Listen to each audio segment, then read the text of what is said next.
Hello.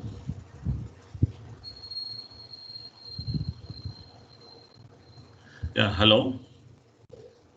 Yes, sir. Your voice Yeah, is audible. right, right. So can you see the slide? Yes, sir. Yeah, just now I shared. Huh? Okay. Uh, okay. So yeah, let's start the class today's lecture. So almost like I'm meeting you after 4 weeks, after a month. In between, a small about half an hour we met, but other than that, almost in the February first week, February 8th or 9th, we met, right? And then we have continuous holidays on Tuesday, some or other way. So, okay, so after a gap, again we are meeting. Okay, so and yeah, today you have a quiz at 11:25, not at 11:30. Hmm.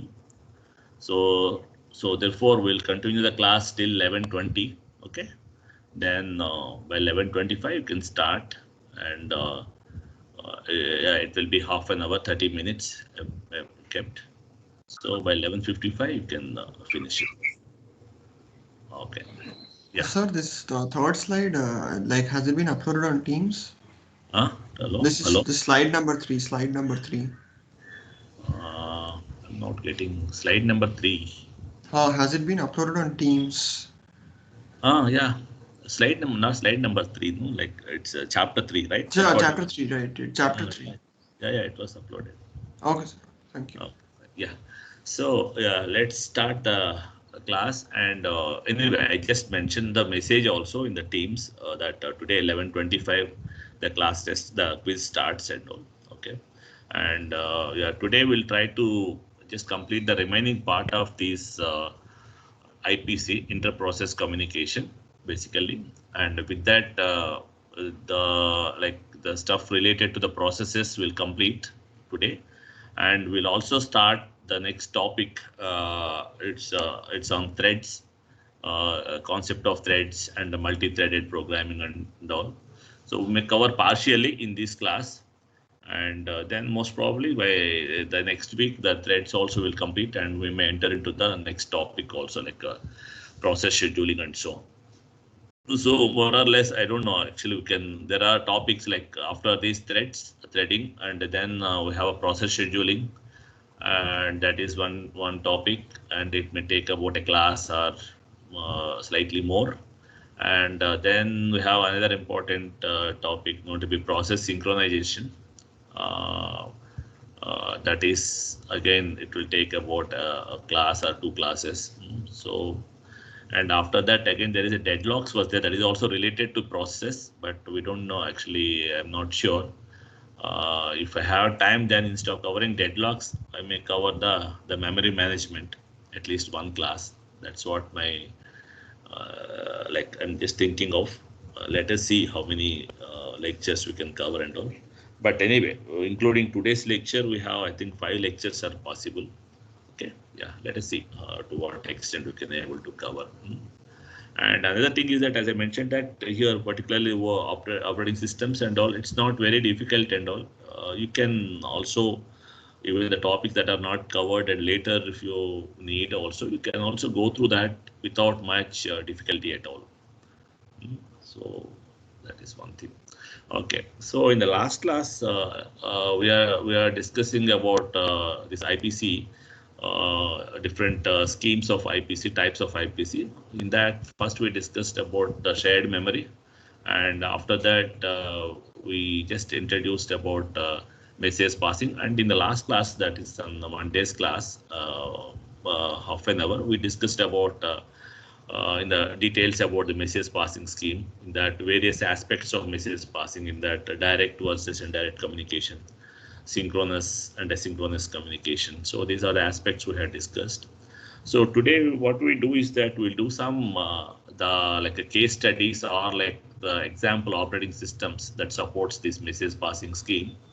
And basically the Mac operating system and the Windows operating system. So these two support the message passing schemes for inter-process communication.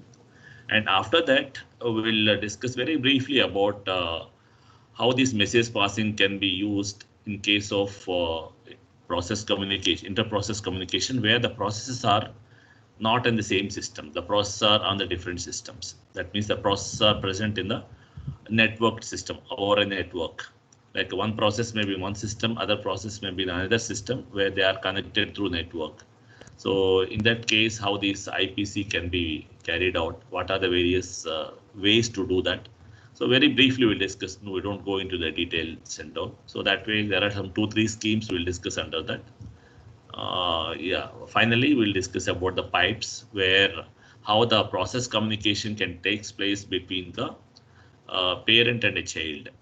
Because as we have seen that in case of Unix operating system, where the process will be generated from a parent process or a root process, and then the process will be generated like in a tree fashion, like the parent create a child and child create some other childs likewise.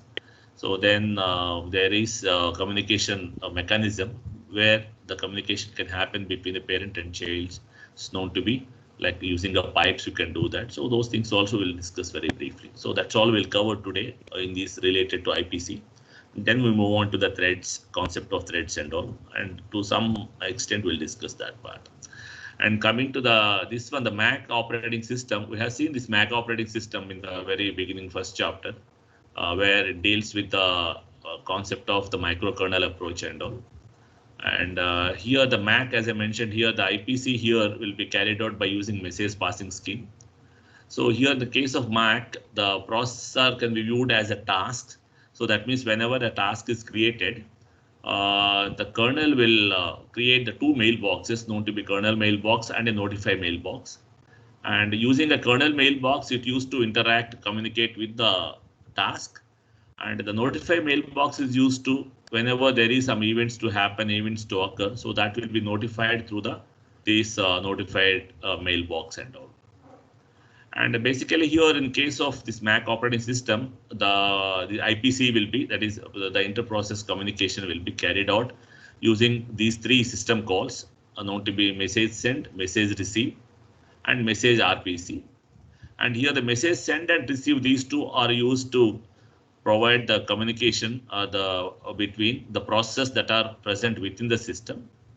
And if you want to perform certain tasks, if you want to get some information where that the process that was there in some other system in a network. So in that case, we use this RPC, that is a remote procedure call, message MSG RPC. This particular system call will be used to receive the message or to interact with the process that is present in the over a networked system and all.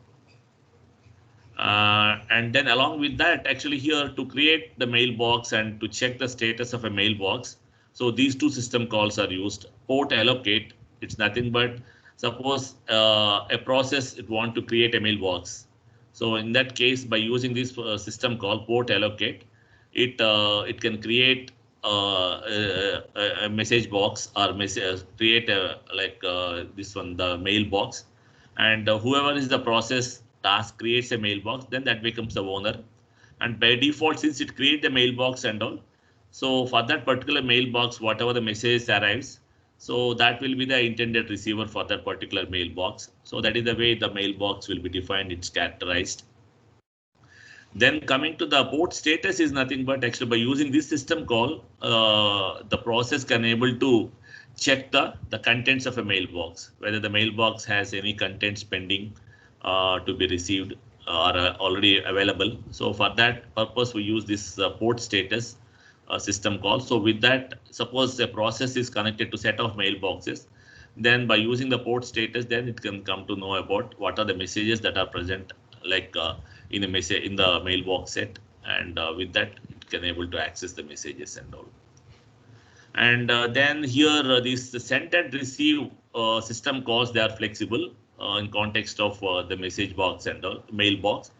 For example, if the mailbox is full, in that case, while you want to send a message to a particular mailbox, and then if the mailbox is full, then there are different possibilities may be there, that depending on the way you are implementing that.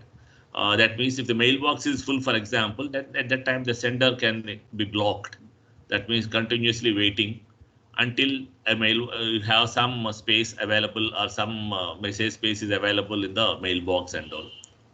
Or otherwise it will wait for certain amount of time, and afterwards then it will go back and it will do something and again come back, it will check something like that. And or otherwise, suppose the mailbox is found to be like full, then it will immediately return back and then it will carry out certain thing, and after some time, maybe random amount of time, it will about check it out. Or otherwise, there are ways that actually can able to cache the message temporarily that may be associated with mailbox, so that whenever the mailbox will be like free or you will get some space in the mailbox, then immediately the cache will contents will be loaded into the mailbox. So that way there are some options are there when the mailbox is full, and this is where from the sender side, that means from the when you're passing the message to a mailbox, at that time when the mailbox is full, we have different options to take care of that. And here just this is an example code like how this in case of Mac operating system, how the messages will be sent and how the messages will be received. And so this code is simpler, like kind of a message means actually here the message consists of as a structure, contains some header and some data. The header means actually this message header indicates the what is the type of data and what is the size. So all those things are indicated in the message header. And anyway, the data portion contains the actual information. The actual message will be the data, and the message header contains the information about the like related to the type of a data and the size of the data, and it may be the any other information that is required. So that will be placed in the message header and all, or maybe the sender, the receiver information, sender information, even that also. And then these two are like then the MAC port T, that is indicating the port address. It means that the sender port address and the receiver port address. And here the sender can be viewed as a client and the receiver can be viewed as a server and all. So from the sender side, the code will be something like this. Like means first of all, the message will be there formed, and afterwards it will construct the header, like the message header, that means the size of the message. And in that header itself, will mention that what is the receiver port and what is the sender port, the local port, that is the client and server. So that way the header will be formed, header will be formed, and then the data will be appended to that. So that way the message is created. And after that, using the send message call, it will be sent. That means this particular function call, with that the message will be sent. It's a system call, where here you can see that there are different attributes in that. Indicating that is like you can say ampersand message, that is nothing but indicating the message header, that message header. Then this is the sending the message, then the size of the message, and actually this code is generic both for sender and receiver. The code is similar. So therefore, for maximum size of the received message, that is not relevant in case of sender. And likewise, the MAC port, now that is nothing but indication of the receiving port, that is also not relevant. So the timeout and other things. So this is the way the message, the sent message system call used to be. And from the server side, appropriately we have the corresponding what is the receiver like message, what is the message header used to be there, same as the sender side. And then here it's not sending message, this is a receiving message. And then the receiver port address, that is nothing but here the server, size of the received message. So that way there are almost like whatever the fields that are there, both for send message and receive message, the attributes are same, but for certain attributes in case of send message they are active, and in case of receive message the other from the receiver point of view, whatever the attributes they will be considered for the receiving purpose and all. So this is the way the system calls will be used in case of Mac operating system for sending the message and receiving the message and all. Yeah, then coming to the like Windows system, where here the IPC will be carried out using a message passing. The idea is that it's around the message passing, and it also uses the shared memory also. that depending upon the size of the messages and all. Usually, if the message sizes are smaller, it's less than order of like a 256 bytes or so, then the messages will be communicated through the message passing scheme. We'll see that how it used to be. And if the size of the messages are larger than that, then it will make use of the like using the port addresses, but the ports will be shared the specific part of a memory. By using shared memory, you can able to both the sender and the receiver can make use of the shared memory. So with that, the messages will be passed and all. And yeah, here these windows will provide the different flavors, as I mentioned here. For short messages, it will use the message passing idea, and whereas for larger messages, it may use the shared memory concept, because the shared memory concept will be faster in case of larger messages and all. And otherwise, no, using message passing for sending a larger messages means it takes a lot of time because it needs several system calls, send and receive system calls. So that is the problem with that. And so we'll see that here also, since it is based on this message passing, it make use of the ports, that is nothing but the mailboxes to perform the communication. And here, the way here is that here the application programs will be considered or will be treated like the clients. And then the Windows operating system will be viewed a kind of a sub-server or a server where it provides a facility for communication between the processes and all.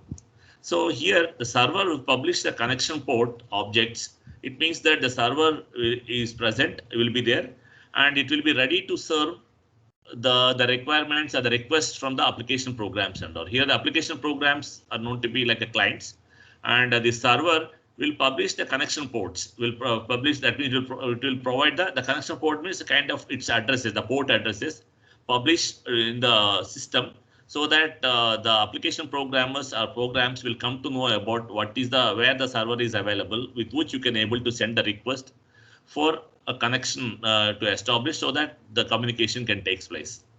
So therefore, the server will publish the connection port objects that are visible to all processes, right? So that all processes are aware of how to reach the server and all.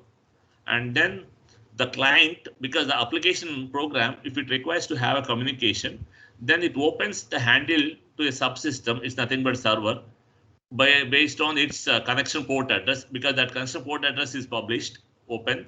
So therefore, by using that connection port address, it used to open the handle to the server, and then the client sent the connection request, and the server, upon the client's request, the server will create the two private connection ports, communication ports.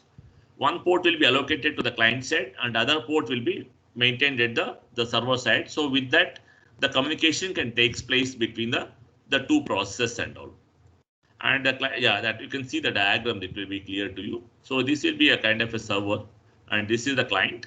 And here the client will make use of the server's connection port. With that connection port, the client will send the request first, and based on the request, the server will provide the two communication ports. You can see these are the two communication ports, and provide the two handles. That is nothing but with which you can able to send and receive the messages.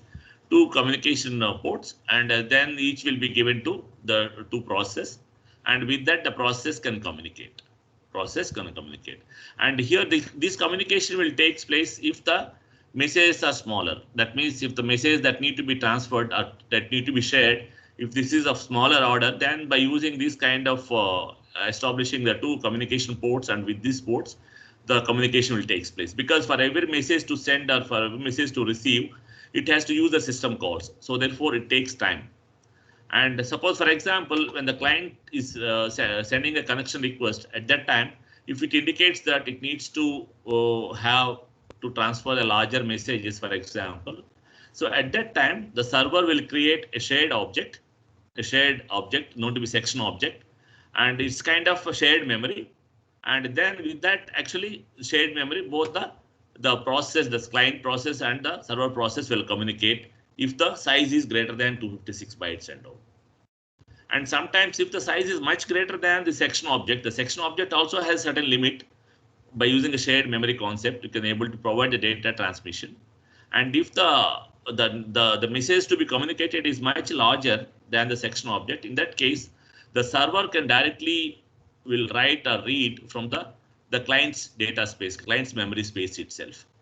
Because by using certain mechanism, the server can directly read the data from a client's memory space, and server can able to write, if you want to send some information, directly write into the client space itself. So that way it can able to provide the here the message communication in the 3 ways. One, by using these 2 communication ports, if the messages are of smaller size, if the messages are bigger than these are 256 bytes, and it can use the shared object, the section object with which by using the shared memory concept, the message can be transmitted. If the messages are much larger, so in that case, the server directly either reads or write into the client's the memory space and all. So that way, in case of Windows, it can able to support 3 types of IPC. In case of smaller messages and moderate messages and a larger messages and all. Yeah, then coming to the next one is that actually this is the IPC, inter-process communication, but here the processes are present on the different machines, present on different machines or present over a network and all. So here, yeah, here the pipes means actually here the pipes will see that it provides within the system and outside the system also. System within the system and outside the system. We'll see that, but we'll try to see that the basic ordinary pipes will see that the details and all. So first we'll start with here the mechanisms for providing the communication between the processes will be one is the sockets over a network and using a remote procedure call, and then the pipes. We'll see one after another very briefly. The socket is nothing but actually here the socket is defined as an endpoint of communication. It means that you have a process in a machine in a host 1, for example, in one of the system, and this process want to communicate with a process it's somewhere in some other system. Suppose, for example, you are browsing a net, you are by using certain URL and all. So the browser wherever you are there, that is it's a process or an application at one of the system, and you want to interact with a server which is situated in a network at some place. And so here, if you want to perform the communication, or we want to perform like whatever the data transmission or communication between that, so we can use a socket.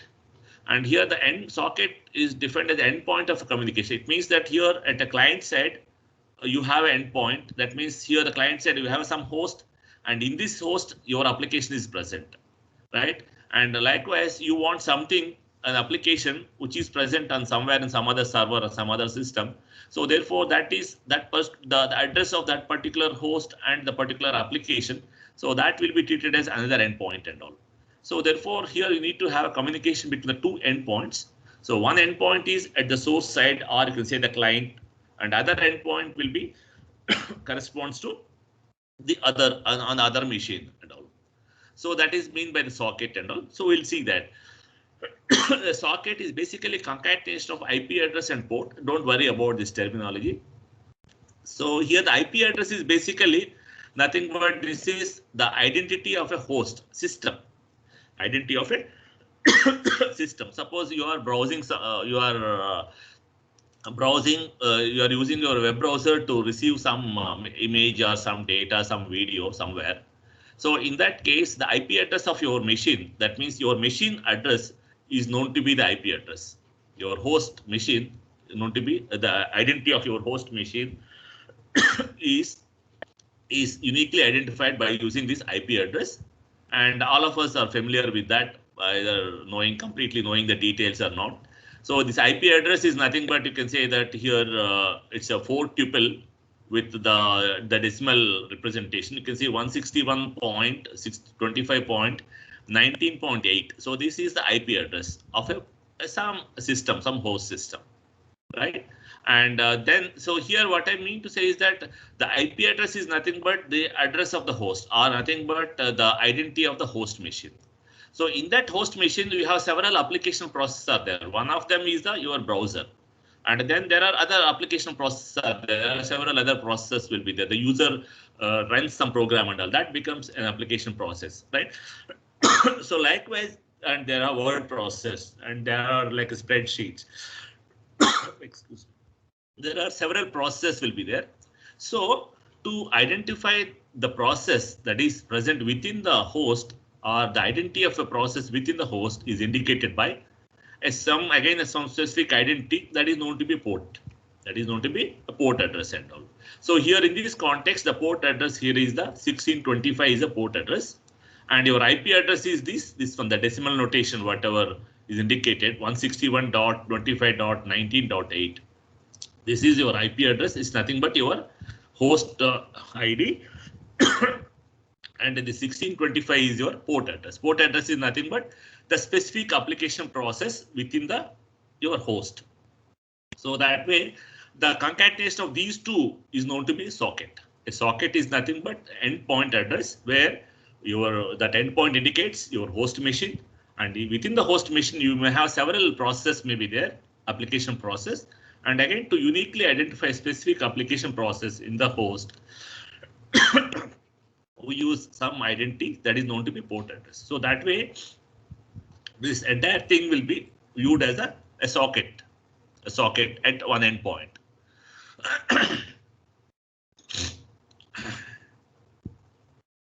And likewise, if you want to connect to the other process may be there in some other IP address here, 161.25.19.8. So this is this is I think this is this is the host address. Sorry, the same address actually here. I thought that this is some other IP address, but the same IP address. Yeah, communication consists of between the pair of sockets, as I mentioned. Like if the processes are present on two different machines, so therefore each machine has a specific IP address, and again the process has a unique some ID, so that is known to be port address. So therefore IP and port address together will be viewed as a socket. So the communication takes place between a pair of sockets. And again, this port address will be actually it's a 16-bit address. It's actually in the binary form, it's a 16-bit address. But here for illustration purpose, it's shown in the decimal form. Otherwise, it's a 16-bit address. 16-bit address means the possible address space will be like vary from 0 to 64K. 0 to 64K. So that many application process can be uniquely represented, right? And again, this IP address will be like 32-bit address. If it is IP version 4, if it is IP version 6, the length is still higher and all, like 128 bytes or so. So that means here that 32 bits means 32 binary bits. So therefore, the possible address space you can able to imagine 2 power 32 will be the space that is available in this IP address and all. And among these port addresses, there are two different types known to be like well-known ports. Usually the well-known ports means the services, the application services which are popular. So they will be designated with the specific port addresses, and those addresses will be allotted between 0 to 1024. 0 to 1024. So it means the lower port addresses are basically given for a standard application services. For example, you can say that your FTP service, like file transfer protocol, or your web browsing HTTP, like your web browsing purpose HTTP protocol. It has a specific port address. Like your email application, it has a specific port. So likewise, the well-known applications will be given some the same port address. That means the fixed port address, and usually those port addresses will be like at the lower side 0 to 1023. There are not to be well-known port addresses. And for other ones and all, it will be taken dynamically. It will pick up from the rest of the port addresses. That is from 1024 to up to 64,000 or 65,000. It is dynamically picked up at that particular point of a time, whichever process is created, and for every process, a specific port address will be given for communication purpose. And this specific IP address is meant for loopback. It is 127.00.1. So this is IP address. If the message transmission is happening with this IP address, it means that both processes are in the same machine. It means that both the sender and the receiver process both are present in the same machine. So for that purpose, this particular specific IP address will be used for checking the communication between the two processes that are present in the same machine and all. So that's why it's known to be loopback addresses. So this is about the socket.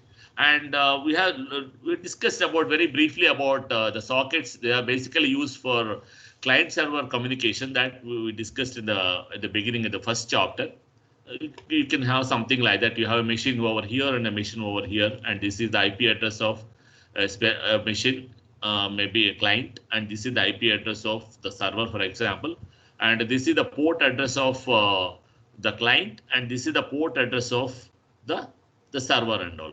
Since 80 is the standard HTTPS server web browser, web server, so therefore the port address will be 80. That means always the HTTP server will be host on this port address 80. And here, since it's a client, the process we want to communicate, we want to browse. So therefore, here the client port address will be other than less than 1024. It should be more than 1024 because the numbers, the port addresses less than 1024 are meant for the well-known addresses, basically allotted for the popular like services. As I mentioned, some of the examples like remote login purpose or like DNS or like mail application, file transfer protocols. So those things are like some network services. So for that purpose, these standard port addresses are used less than 2024. And beyond that, we have enough number is available, enough space is available. So this is the one of the port address. So this is the way. And here in case of socket communication, that means process over here and the process over the other machine.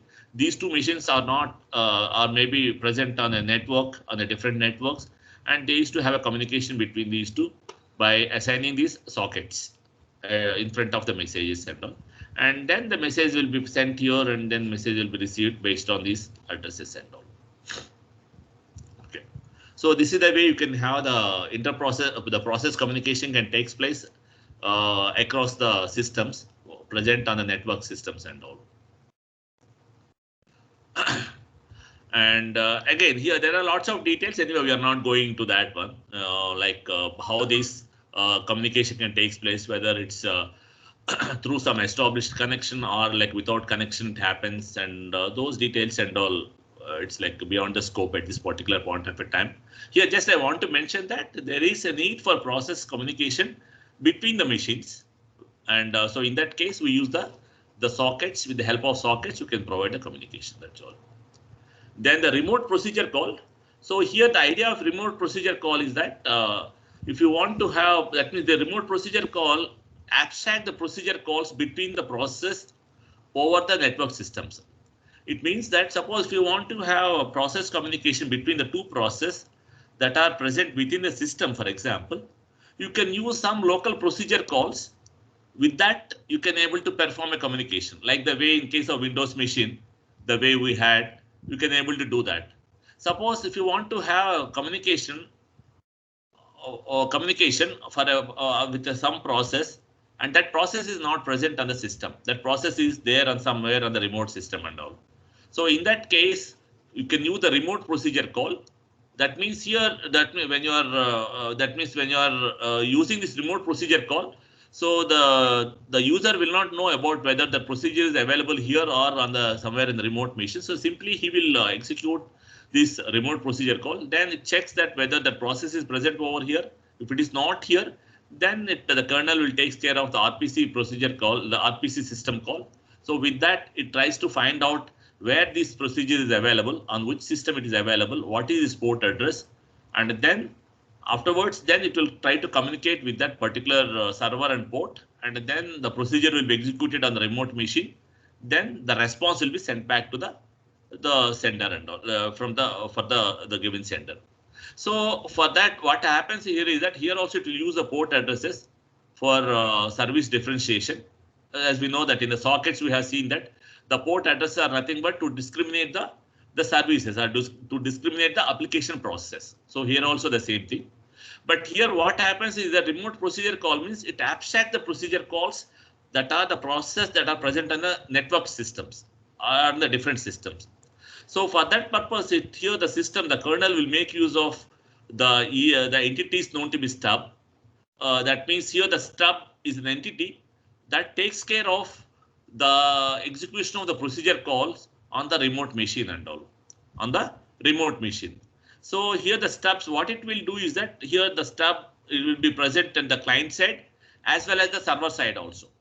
Suppose if the call is happens to be like a remote procedure call, then the client side stub, what it will do is that actually it will locate the server where that the remote procedure is available, and then it marshals the parameters. That means suppose you want to run the procedure, means as you know that in a very simple sense, the procedure needs some argument, some data, some parameters need to be passed. And then using those parameters, the procedure will be run. And then whatever the outcome the procedure will be given, so that procedure will be again sent back to the caller. So that is a normal procedure call happens. So here in case of remote procedure call also, the same process will be followed, but the procedure or the function is not present in the local machine. The function is present on the remote machine on some other process.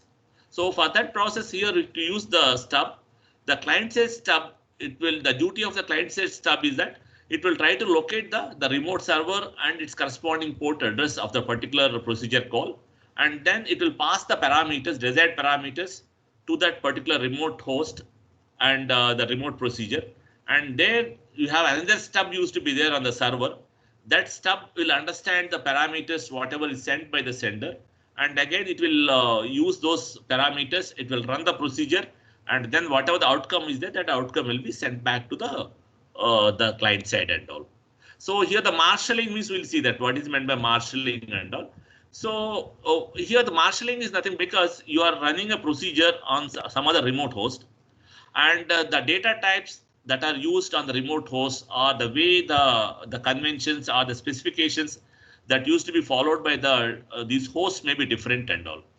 So the marshalling is nothing but actually here the parameters will be packed at the sender side. It will be sent to the receiver side, where the receiver can able to understand what the sender has been sent. Otherwise, suppose the sender and receiver are operating on entirely two different data types or different conventions, which are not understandable to each other. So in that case, what it will do is that the sender side, the stub, it will marshal the parameters. I mean, it will try to encode the parameters in a way that where the stub at the other end, the receiver will understand those things. And again, the receiver stub will decode that parameters, and then it will again convert back into the data types or the whatever or the conventions, whatever is followed by the remote host and all. So one simple example, it was here is we have two different distinctions of big Indian and the little Indian. The way the data will be stored in the case of the memory, right? In case of big Indian, where in case of 32 bits, the most significant byte indicates the certain thing, whereas the little Indian, it will be the other way and all. Suppose the missions are following, for example, source and destination, they follow the two different ones. So in that case, what it will do is that actually the source, the stub, it will modify this big Indian to some neutralized form known to be like external data representation, and it will be sent to the remote machine, and the remote machine will understand this, and again it will convert back this data to a little Indian form, and that way it can able to pass the data to the corresponding function, remote function call, procedure call, and it will interpret and it will execute that, and it will send the information back and all. So that way, this basically this marshalling or unmarshalling is nothing but kind of handling handling the differences between the two machines when the communication is taking place, kind of a thing. Because there are several differences will be there because of the way of conventions followed, the way of representations, data representations, encoding formats, and other things. So therefore, these things will be taken. These marshalling or the stubs are basically takes care of those dissimilarities to be taken care and all across the machines. And again, when you are performing the communication using the RPC, there are chances of failures may happen when you are trying to establish a connection. Because when you try to establish a connection here using remote procedure call, sometimes when you are sending for a request for a connection, you are not able to hear for a certain amount of time. And afterwards, again, you are sending the request packet. By that time, you may get the acknowledgement response to I think we don't know actually whether the acknowledgement corresponds to the first request or the latest request and all. So that way there will be chances of errors may happen and all during the connection establishment or receiving the information and all. So in that case, you need to be careful. You have to make sure that whatever you are sending, that will be exactly only once you need to be sent instead of somehow you need to take care about the duplicates and all, or the delayed acknowledgements or the duplicates has to be avoided. So that is very important over here and all.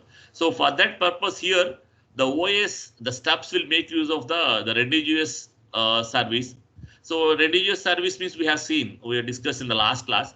It means that when a sender is sending something, it is blocked until it gets the acknowledgement. So it will not do anything. Just sender will send a message. Sender may send a request to the server to get a port address and just keep on waiting for the reply and all. And whenever it get the reply, then with that reply, it just try to communicate. So the same way even the other side also. When it sends the information, it just waiting for the acknowledgement until the acknowledgement reaches, it will not do anything. Just keep on waiting for acknowledgement. Maybe some timeout interval will be there, like the timeout interval is reasonably large to overcome the problems of delayed acknowledgements and other delays and all, round trip delays and so on. So that way, the remote procedure call can be used, and this is the pictorial illustration to have a remote procedure call. It means that here, for example, client, it want to perform the remote procedure call. The procedure is X. So since you don't know that on which port of the remote server this particular procedure is executing, so therefore you are first of all you are sending the request to the remote server asking for what is the port number where this particular procedure X will be run. X is taken care of. X will be run. So then this upon receiving this, then this sends the port address, says the port P is the address where this particular X will be run. So the port address will be sent back to the client. Then the client will send the parameters by marshalling or the parameters to a remote host by giving the port address and all. Then at this port, the remote host has again a stub and that unmarshals the parameters. And again, it will run the procedure over here. And whatever the outcome of the procedure, that outcome or the result will be sent back to the client. So this is the way you can, the remote procedure call will be executed. It means that this is a kind of a process communication between the two hosts which are present over a network and all. So one thing is that by using sockets, and the other one is that by using a remote procedure calls and all. So the next one is the pipes. So as I mentioned that actually basically here in this context, we'll discuss the pipes basically in the context of a communication between the parent child, the process which are related by the parent child relationship and all. So here it acts as the pipes acts as a channel for allowing the process to communicate, right? The issues is that like when you are designing the pipes or when you are designing the channel, the issues are like the generic issues, whatever we discussed in the message passing schemes, like is the communication unidirectional or bidirectional? Or in the case of two-way communication, if it is a half duplex or full duplex, and what is the relationship between the two processes, whether it's a parent-child or can be any process, or is the pipes will be used over the network or only within the same host. So these are the various issues and all. And for that, actually, we have two different types of pipes. One is the ordinary pipes and the other one is the named pipes. Ordinary pipes are basically used to have a communication between the process and the same machine, and both the process are related by parent-child relationship. That's what I mean by ordinary pipes cannot be accessed from outside the process that created it. It means that the communication takes place between the process which are related, which are having a relation of parent-child. So typically a parent process creates a pipe and uses it to communicate with the child process, because as you've seen that, as you know that when the suppose a parent process create a pipe, for example, here pipe is nothing but a kind of a shared file, abstract file, shared file. So what happens when the file is created at a parent process and afterwards, after the pipe is created, then for example, a child is created by the parent. So when the child is created, then whatever the parent has, all the resources will be shared by the child also. All the resources will be shared by the child also. So that way, whatever the pipe is created by the parent, that is also visible, also present in the child also. So with that, because as I mentioned, the pipe is nothing but a kind of shared file. So with that file, both the parent and the child can communicate, can share the information and all. So that is the basic idea of the ordinary pipes. Whereas named pipes are like beyond, like it has more versatile and all. It means that the process need not follow the parent-child relationship, and even it supports a network also. We'll see that. And this is the ordinary pipes mentioned that the communication between the parent-child. It's a kind of communication channel. It has two ends. One end is for reading and the other end is for writing purpose, right? And as I mentioned that when the pipe is created means it's a shared file. So therefore two descriptors will be, file descriptors will be created. One for reading purpose and one for writing purpose. Here you can say that FD0, FD1. FD0 is used for reading and FD1 is used for writing purpose. So here, actually here the pipe, it has two ends. One is one end for writing and another end for reading purpose. Another end for reading purpose. So here you can say that this is the parent and a child. So the parent will use that means here you can say this is the writing end, for example, this is the reading end, assuming that. So that is the reason that actually you can say the FD0 and FD0 they are here indicated, showing here, directed here, whereas FD1 are directed here and all. And here FD1, FD1, there are two FD1s was shown here because after the pipe is created, then when the child is created, for example, then this pipe will be appear to both parent and child. So for that purpose, these file descriptors are duplicated. Like you have FD1 that is also visible to the parent and FD1 also visible to the child. Similarly, FD0 that is also visible to the child and FD0 also visible to the parent also. But yeah, we'll see the details and all. So here ordinary pipes allows the communication between a standard producer consumer style, as we have seen that. It means that somebody will write into the pipe or somebody will write into the buffer, and then the other end somebody will read from the buffer and all. So that way you have a from one end you are writing into the buffer. That means you are producing something and you are passing on to the pipe, and then the other end you are receiving, you are emptying out the pipe and all. So therefore you have write end and read end. The producer writes at one end and the consumer reads at the other end. And here whatever may be, here the parent may be producer or the child may be the consumer, or otherwise the child may be the producer or the parent may be the client, parent may be the consumer. That depends on the requirement or how the data communication takes place. If the parent want to read something from the child, then the parent will enable, a parent will be at the read end, or parent will be at the consuming end. And otherwise the parent want to communicate, the parent want to send something to the child.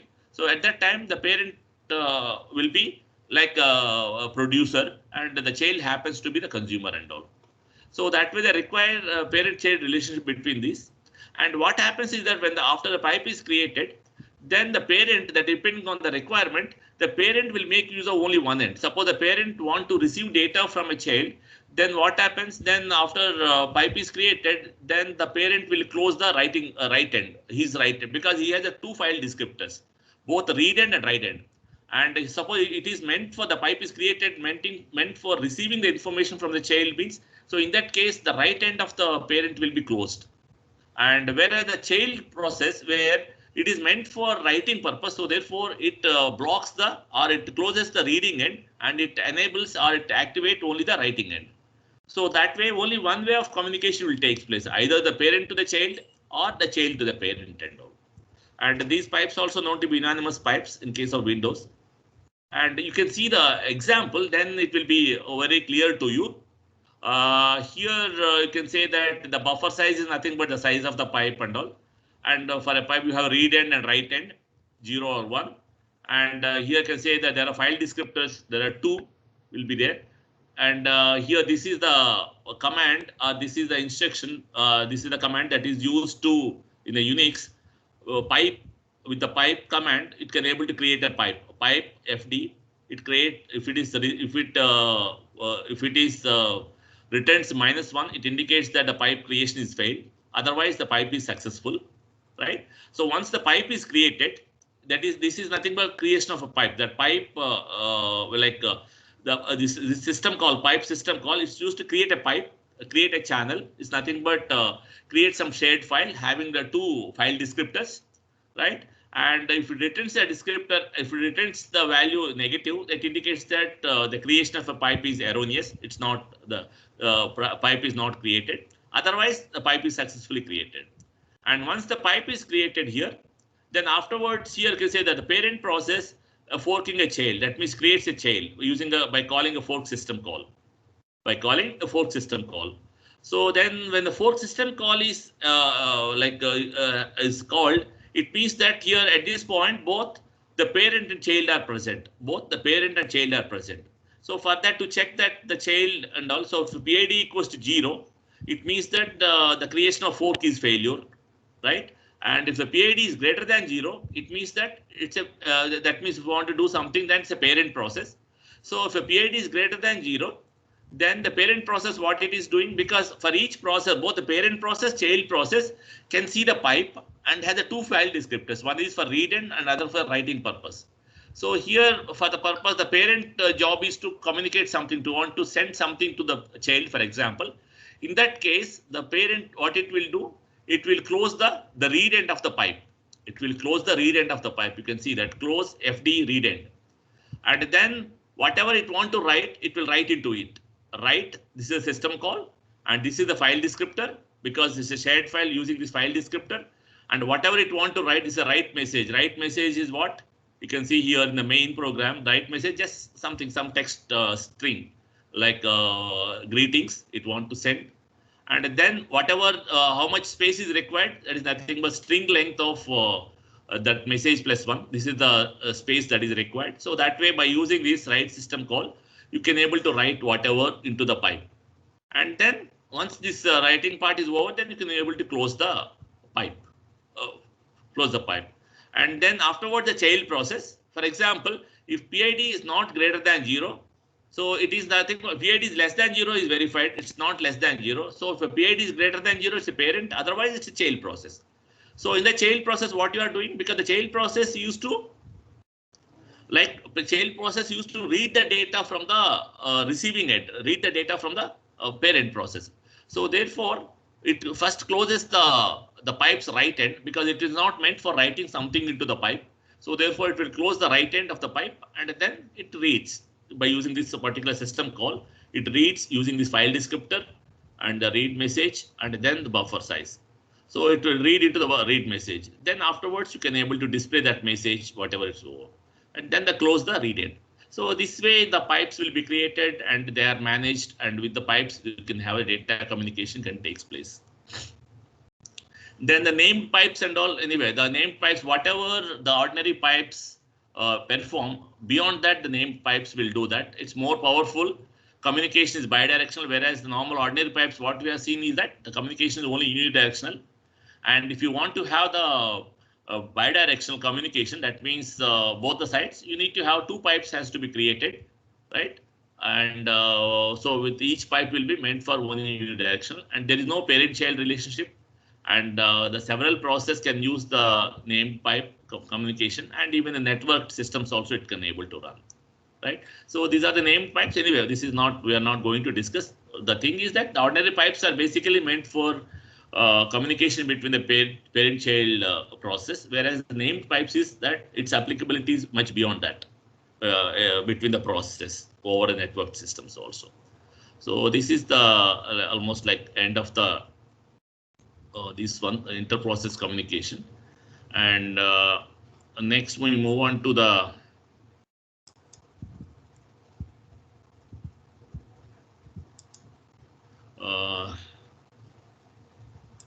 next part of the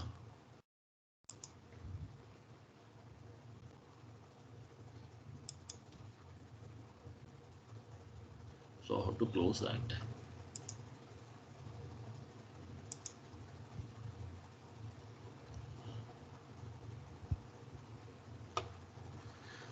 How to close it? Just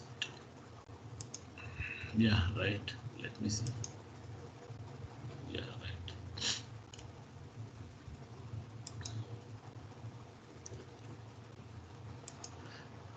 So can you see the slide? These on threads. Hello? Hello? Yes, sir. Yes, sir. Yeah, right. Yeah, tired people. Just like few basics we'll discuss over here, and then I'll give you a break. 11:20 we'll stop it. Yeah. Yeah, threads. Like here, the concept of threads. So far, we discussed about the process.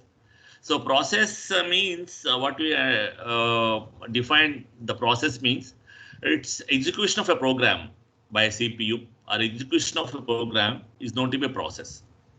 Execution of a program is a process, right? That's a process. And whereas the thread, we'll see the distinction between the thread and a process.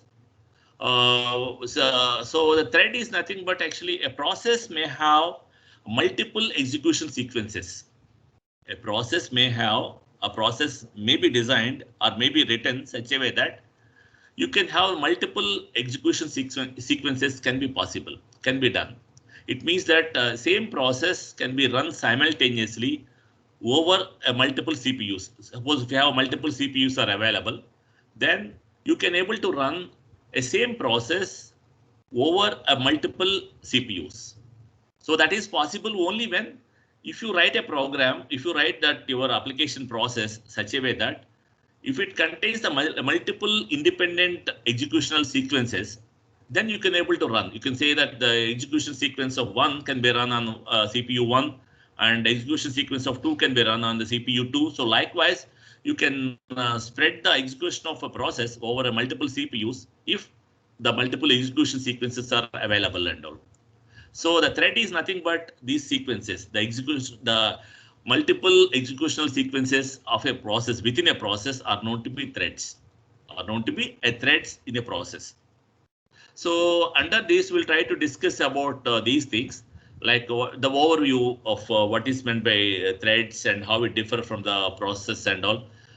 Then the multi-core programming. Here, the multi-core programming means nothing but writing a programs which can effectively utilize the multiple cores. Because nowadays you can say that whatever you take any general purpose computer, it contains not one CPU, it has a multiple CPUs. It has multiple CPUs. So in that context, so how do you write a program? How do you write your application programs in very effective way such that your application programs can effectively utilize the parallel programming or effectively utilize all the cores, utility of all cores and all. So that is the multi-core programming. We'll see that. And a multi-threading models. It means that assuming that your process supports or your process has a multi-threaded process, for example, then how these threads are executed, how these threads are created, how these threads are managed. What are the models or how it supported by the kernel or the user. So that is nothing but the multi-threaded models and all.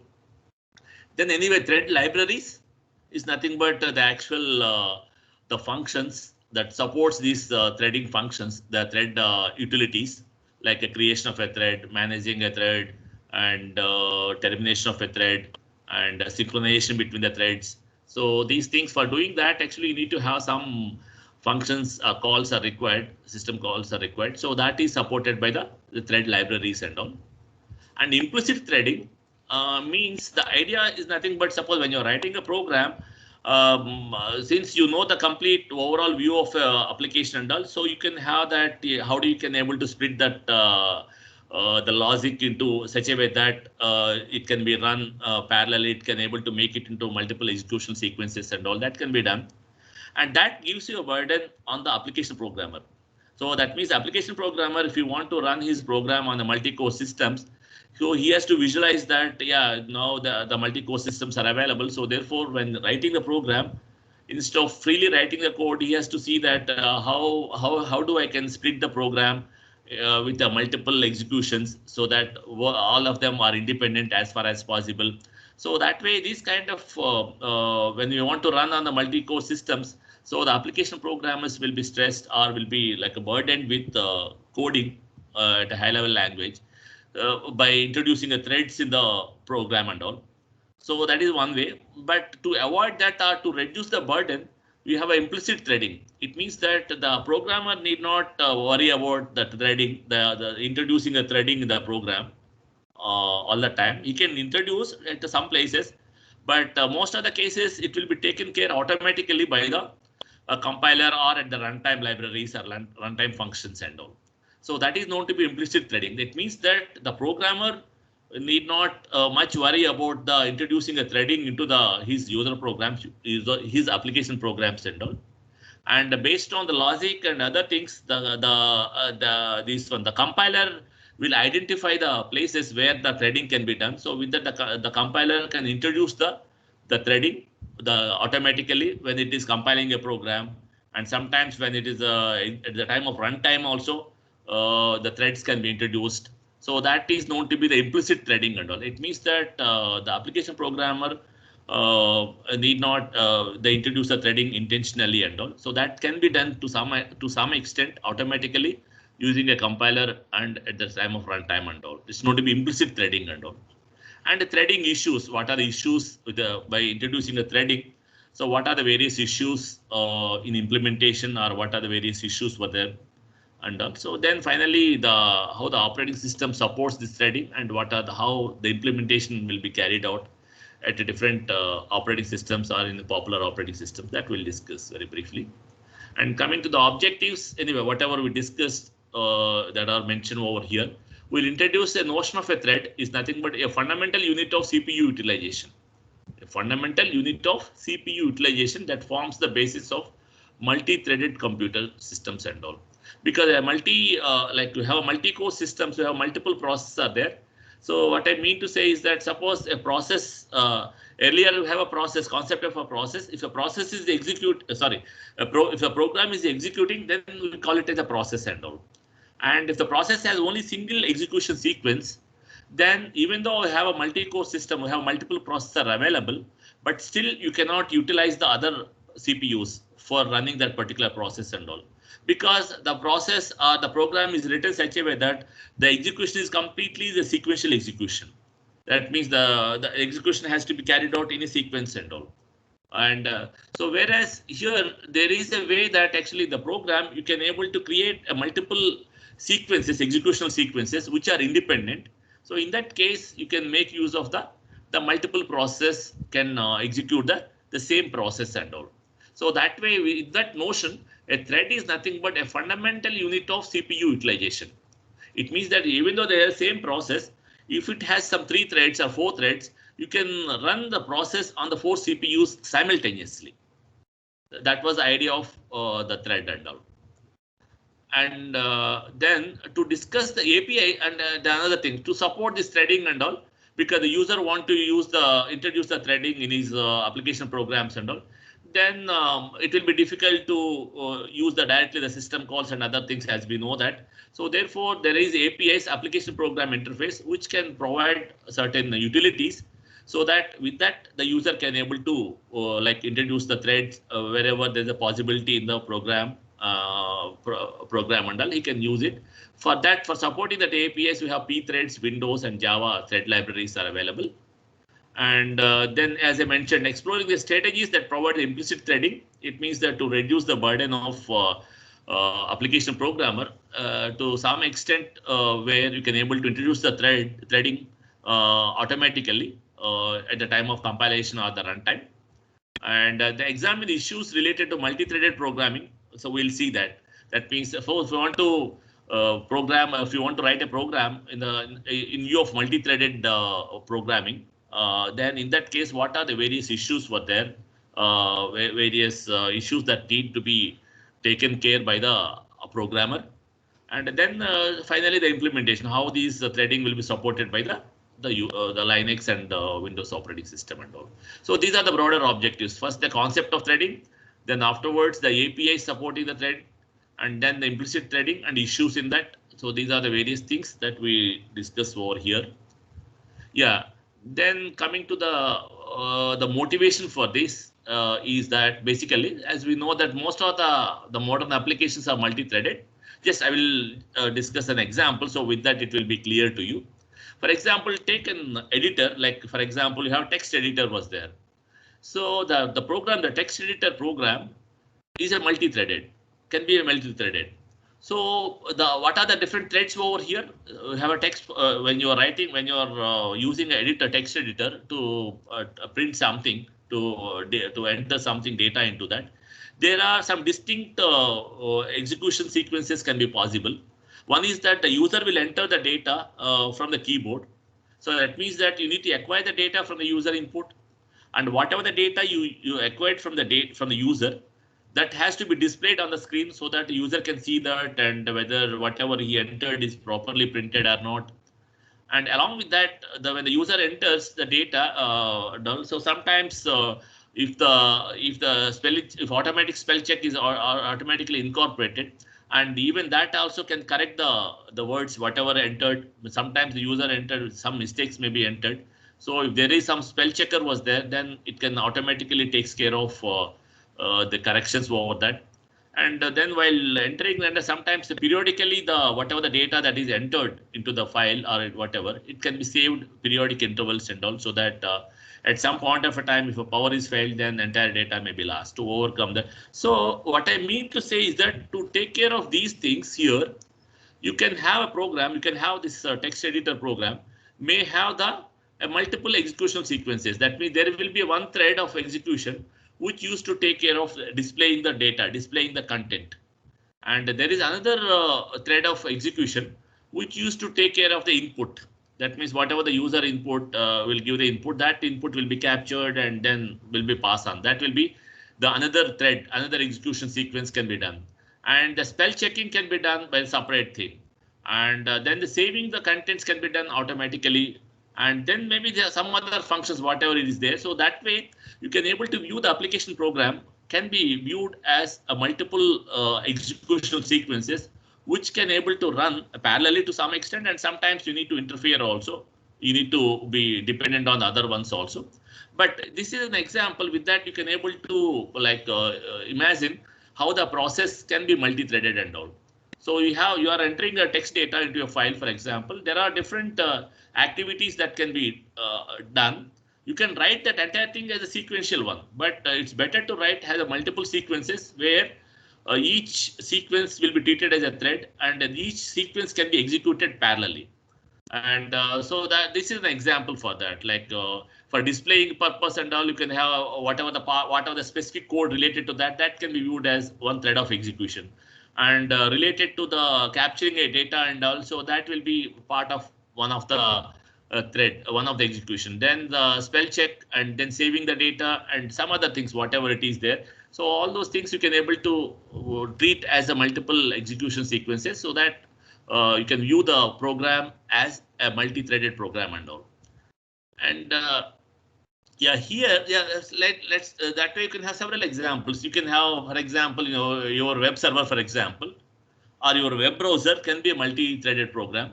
Like, for example, in case of web browsing, for example, what happening, first of all, when you are fetching, whatever the data you want from a web server, you send a request, and afterwards, as per your request, you are receiving a data. And when you are receiving a data, you are receiving a data, and parallelly you can also display also. So for that, at least you can view that as a two-threaded program. One thing is that whatever the data is received, so you can able to see that the received data can be seen in the form of pictures, or in the form of video, or in the form of audio, or whatever. And at the same time, the entire file is not received, but still the file receiving is happening and all. That will be taken care by the another thread and all. And so that is from the browser side. The same thing can be viewed from the server side also. If you have a server, for example, it keep on waiting for the request from the clients. And whenever the client request arrives, then what happens, it can create a thread, and then that thread will be allocated to the request and all. Then the request will be fulfilled by that particular thread. And with another thread, the server is again waiting for the request. So that way you can view the server also as a multi-threaded one, where with one of the threads, it is keep on waiting or listening to the requests from the clients. And with other threads, for every request, it creates a new thread, and then the thread will be takes care of the specific request from the client and all.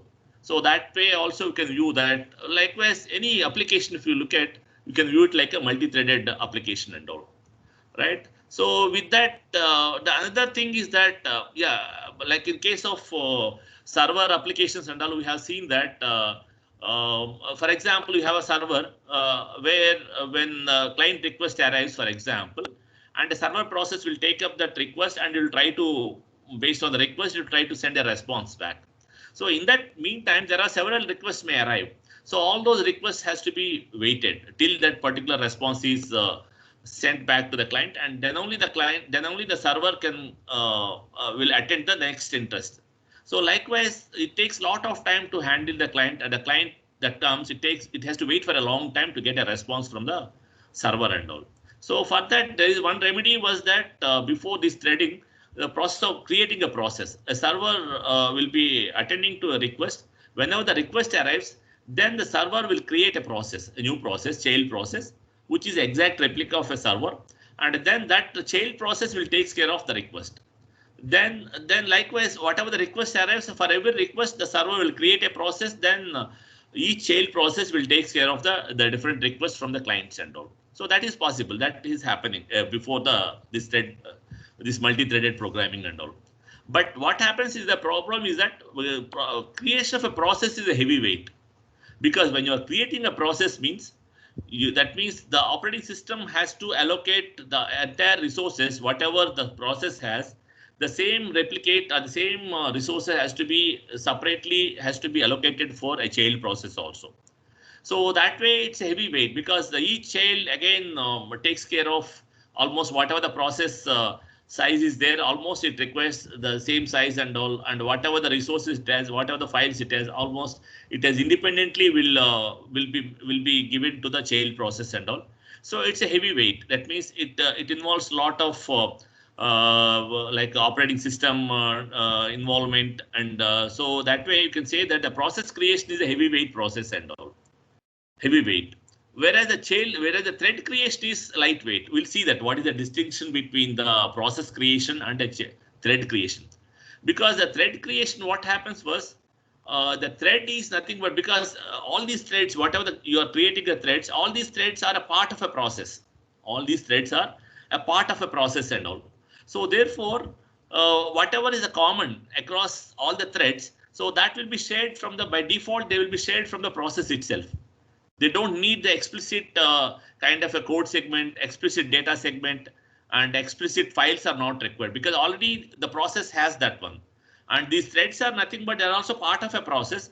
So therefore, the threads will not, when you're creating a thread means you don't need the independent resources for each thread is not required and all. Only there are certain things, because as you know, but the thread is the independent execution entity. So for execution, what you require for execution of a thread or for execution of any code, what you require the CPU registers are required, right? And the program counter is required, right? Each program counter will maintain what is the next instruction to be fetched.